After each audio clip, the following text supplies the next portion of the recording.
สบายดีพี่น้องสวัสดีครับผมมาพี่น้องสำหรับคลิปนี้ก็ฟ้าเพียรกติภาพี่พาน้องมาปิ้งตีนสำลาโอ้ยพอสำลาแล้วใหม่แล้วพี่น้องเอ้ยกินกับแก้วเพียนะพี่น้องเนาะแซ่บบรรยากาศเนี่ยมันเศร้าบรรยากาศฝนครึ้มไปใส่ว่าอะไรกันใส่ซีนเนี่ยพี่น้องพาพี่พาน้องเฮ็ดกินแซ่บเนาะเอามันก็ช่วงนี้ก็บ่มีเงินมีคำมียังกินก็กินไปพี่น้องแต่บ้านนอกเข้าข่อยเขาว่าสุดยอดละซีนนี่เนาะเอาพริกก้านขึ้นมาแต่ว่าเครื่องๆนะมันอยากใหม่คอข้างใต้วันนี้เอาข้างใต้เข้าไปใกล้ครัววันนี้เนาะพี่น้องซอยดีๆทำแก้วเพียขึ้นนะโอ้แก้วบีเขาเนี่ยสวัสดีครับพี่น้องโอ้มันนี่ห่อนแห้งมาใส่พัดลมพี่น้องมาเสร็จแล้วพี่น้องมาแซ่บแก้วขมแก้วขมใส่พริกดิบเดี๋ยวพี่น้องข้าวคั่วพริกคั่วของมันของพันในขวดกินมาลูกนะกินข้าว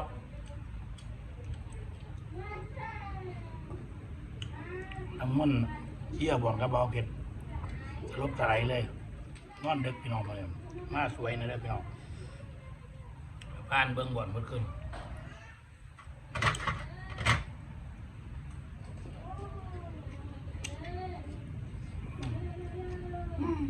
ลกมาอย่างนี้แมงวันเนี่ยเนาะ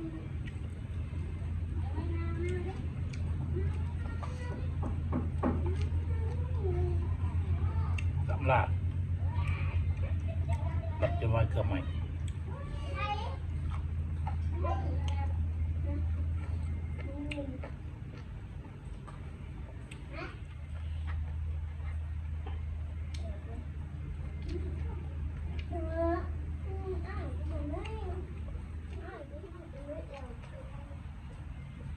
เที่ยววันเย็นแกงส้มมันมีบีคุ้งหนึ่งเลยขมเลยแซ่บนะเพื่อนแล้วเขาต้องระวังหินเนอะ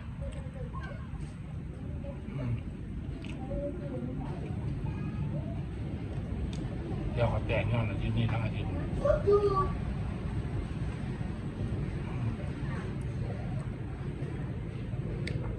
หินมันเป็นระยะกินเข้าไปมันโป๊กเลยเขียวห้องในเสียมันเอาหินทิ่ม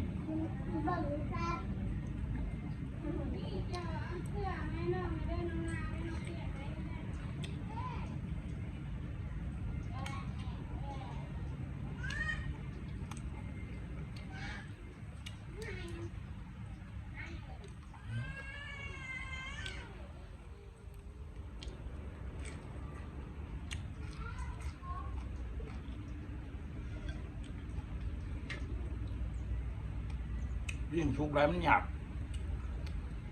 ปิ้งเพราะลำนี้มันก็อ่อนไป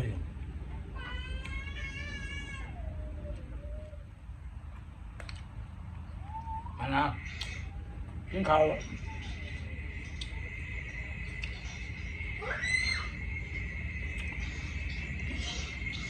กินข้าวไหมลูกมันแซ่บไปอย่างนั้นลูกกิน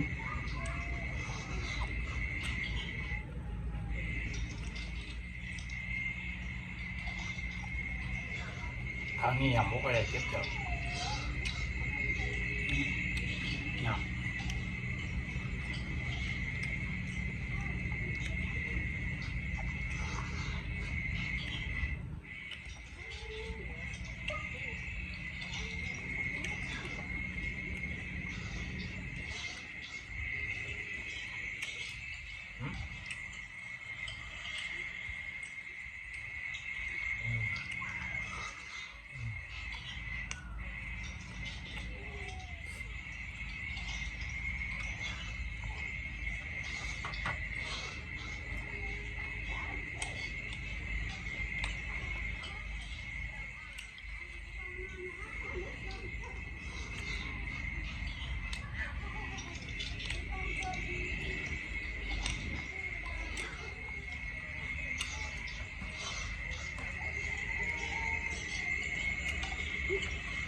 แซ่บมันบ่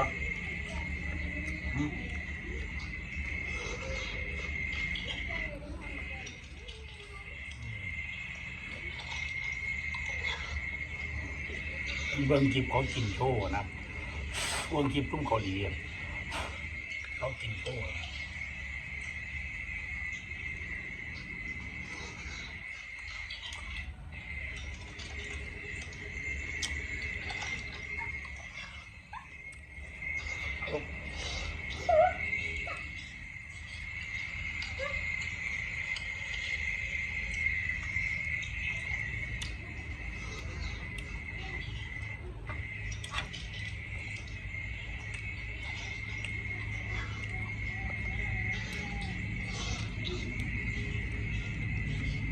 นี่ครับ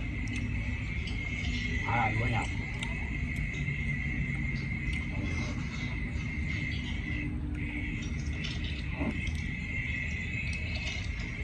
เคี้ยวก่อนนะเคี้ยวก่อน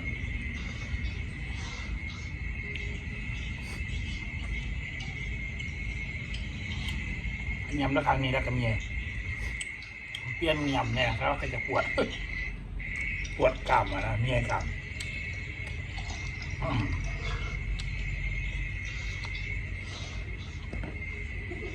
ว่าไม้ยำเขาเมื่อยมันปวดนะไปแล้วไม่เป็นวัดกี่ขั้นมีเขาเลย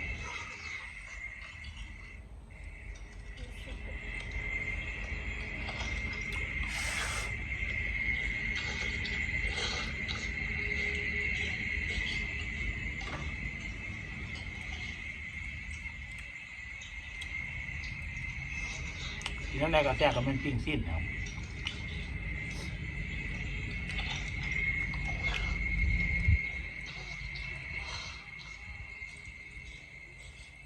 หนาขั้นในถ้วยเนาะ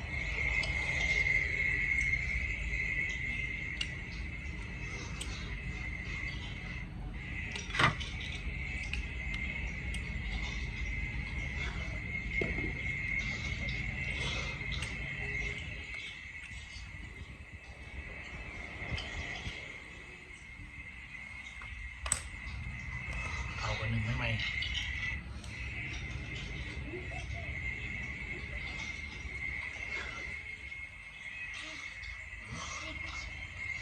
เดี๋ยวก่อนนะ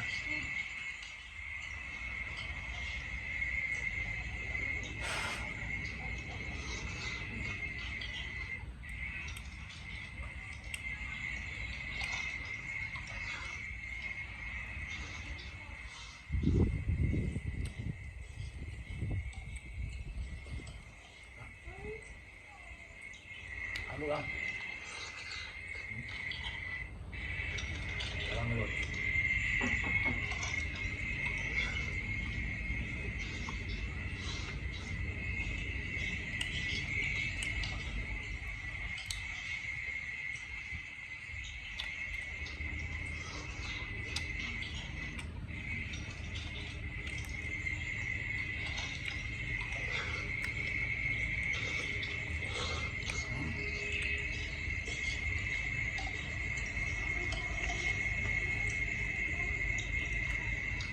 แซ่บ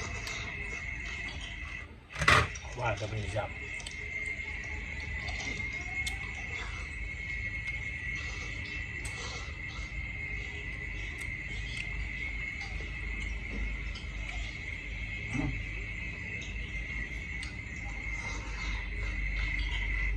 ลองเนื้อล้น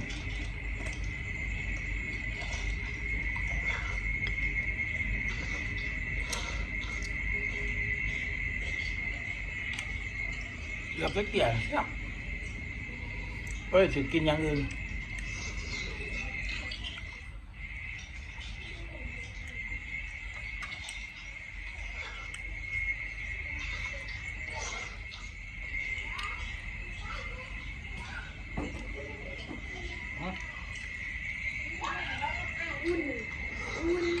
เดี๋ยวก่อนนะเดี๋ยวก่อน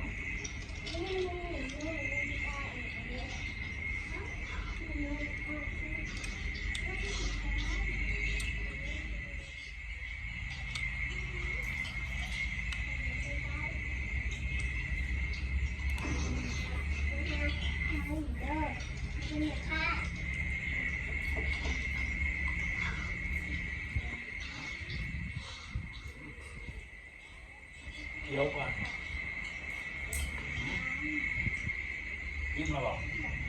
อิ่มแล้ว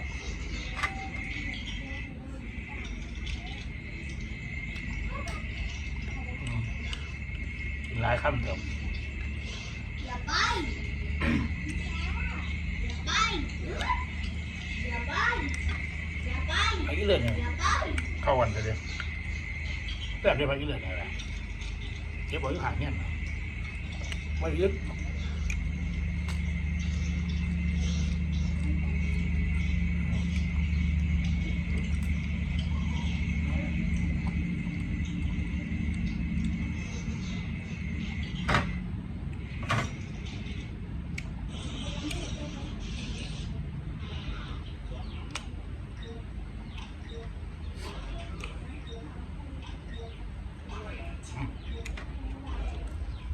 อิ่มเลยพี่น้อง